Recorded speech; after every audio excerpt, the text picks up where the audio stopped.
Saudara kita ke sorotan lain, seorang anggota DPRD Kota Batam kedapatan bermain game dalam ruang sidang paripurna di kantor DPRD Batam, Kepulauan Riau.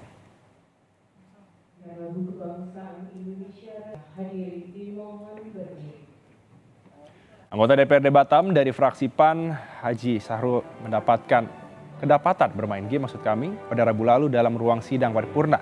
Dalam video amatir, Sahrul sempat melihat ke arah handphone miliknya yang sedang memainkan game saat lagu Kebangsaan Indonesia Raya dikumandangkan. Sahrul meminta maaf kepada masyarakat atas kejadian tersebut.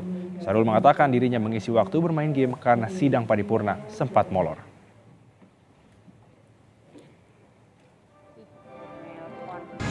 Saya menunggu waktu paripurna, saya isi dengan bermain Candy Crush.